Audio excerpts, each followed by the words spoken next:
is the stunning gateway to northern Portugal, but the true heart of the region lies just beyond the city limits. It's a land of ancient castles, sacred mountains, and villages that feel like they're lost in time. The question isn't if you should take a day trip, it's deciding where to go. We've narrowed it down for you. These are the top 8 destinations that will make your trip to Portugal unforgettable. 1, 2, 3, 4. We're going to kick things off with one of our favorite places in all of Portugal, Guimaraes. Why is it our favorite? Well, for a lot of different reasons. But Guimaraes is the birthplace of Portugal. It is located in the northwest region of Portugal and just a short distance from Porto. It's really well connected by train. It takes about an hour from Porto to get there. Plus, it only costs a couple of euros, so it's really cheap to get to, and you can leave from either train station in Porto. So why should you see Guimaraes? Well, this is a beautiful medieval town that is packed with history. It's its own UNESCO World Heritage Site. The entire downtown is designated as one. When you are there, some of the top things to see is Guimaraes Castle, which is where the first King of Portugal was born.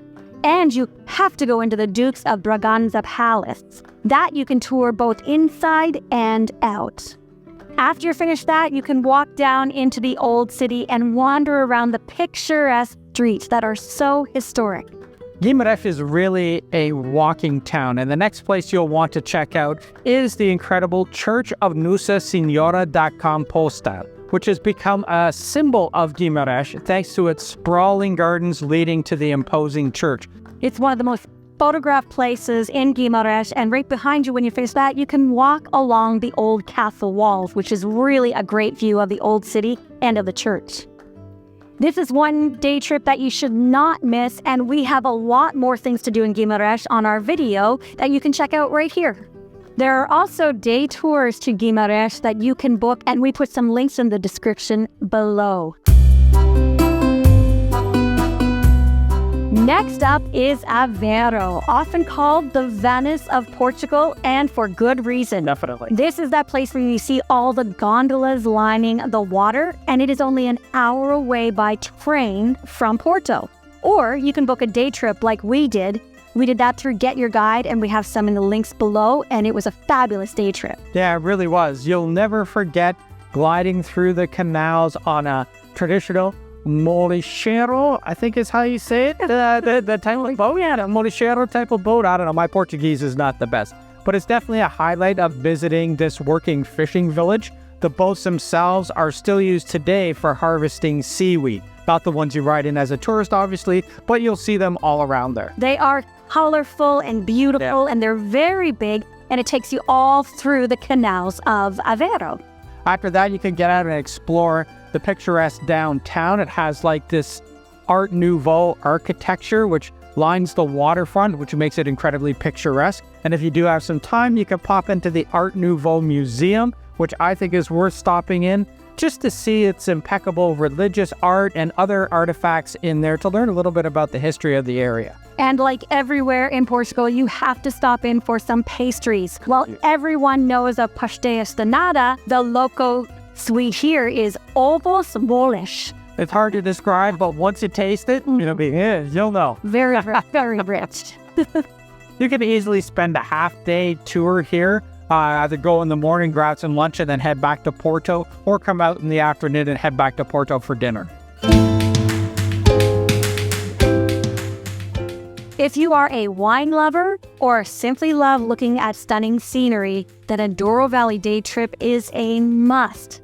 You can get there by taking a scenic train ride, or you can do a river cruise from Porto, as we did, or you can rent a car or book a tour. There's all kinds of ways to make a day. It's only about 2 hours away from Porto, and we have a video that you can check out for a more in-depth itinerary.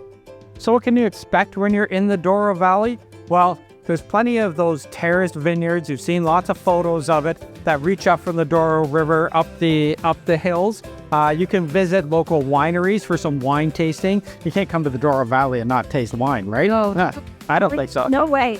The Douro Valley is famous for port wines. When you're in Porto, you can go and try all the wine cellars that have the blending of the port wines, but it's in the Douro Valley where the grapes are actually harvested. And they have beautiful, delicious Vino Verde. And no trip to the Douro Valley would be complete without touring a vineyard, so make sure that you do a vineyard tour because these are ancient vineyards and wineries with the big grand chateaus overlooking sprawling landscapes.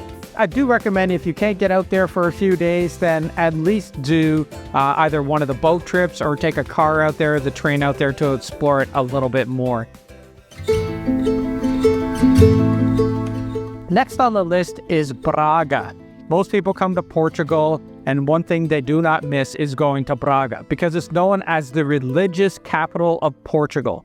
It is also only a 45-minute train ride from São Bento station in Porto, so it's convenient to access.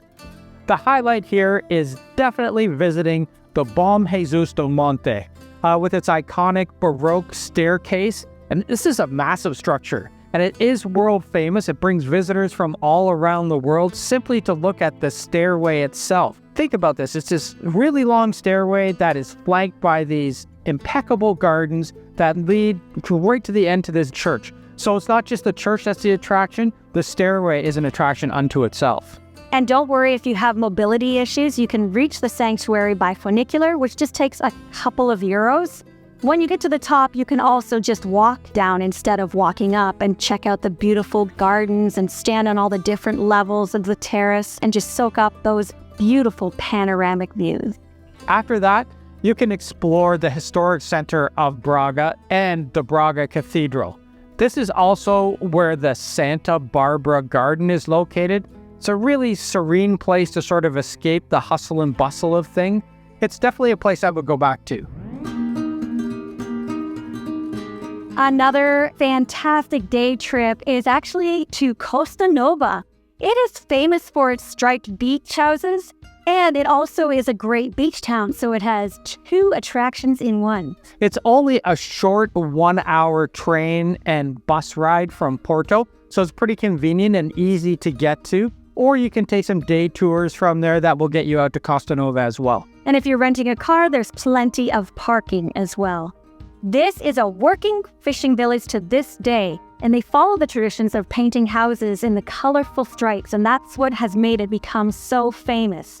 Originally, the houses were painted like this to aid fishermen to get back to shore on foggy days. Yes. These houses are known as palheiros, and they historically provided shelter for fishermen and the animals that they used to pull gear from the beach up onto the land and to store all their machinery. Now, originally, they were painted red and black tones only, but at the end of the 19th century, fishermen rented their palheiros out to visitors during the summer season, so they took on a more colorful tone. They're all like reds, yellows, all different colors, blues, greens. It's really cool to see. Yes, indeed. The houses are the top draw, with each painted in all these colorful stripes that are a photographer and Instagrammer's dream. But this is a fishing village, so it's a perfect spot for having some seafood while you're there. And it has one of the best beaches in Portugal, so it's a great beach day as well. Yeah, you can walk along the sandy beaches and the dunes after you've had something to eat and really take in everything that this town has to offer. If you're in for a beach day, this is where you want to go.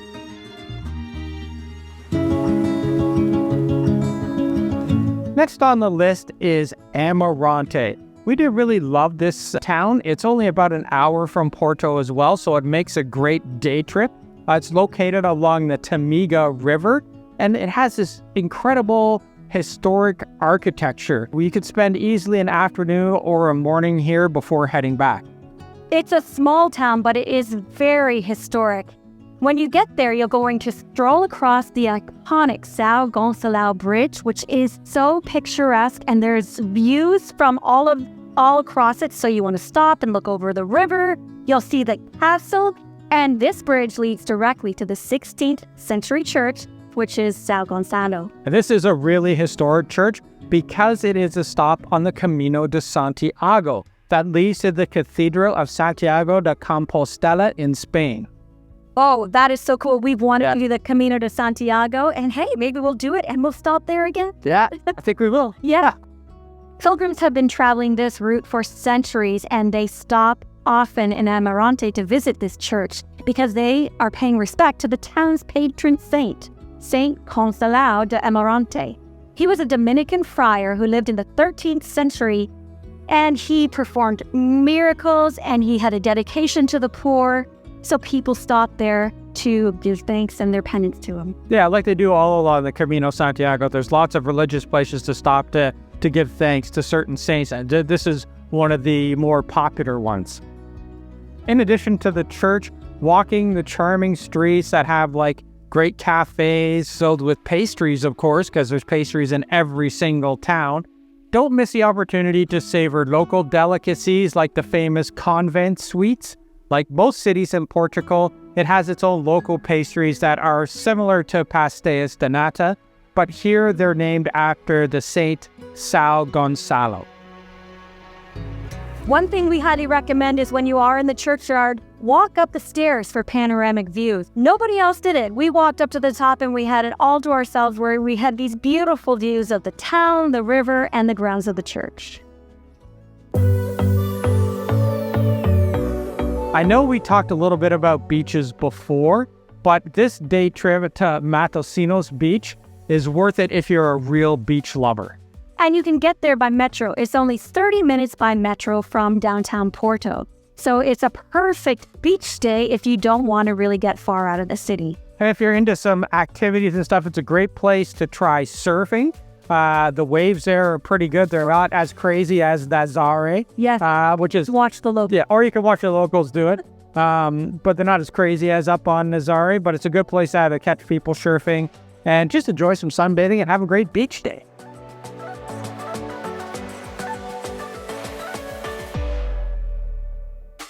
Another great day trip from Porto is Coimbra.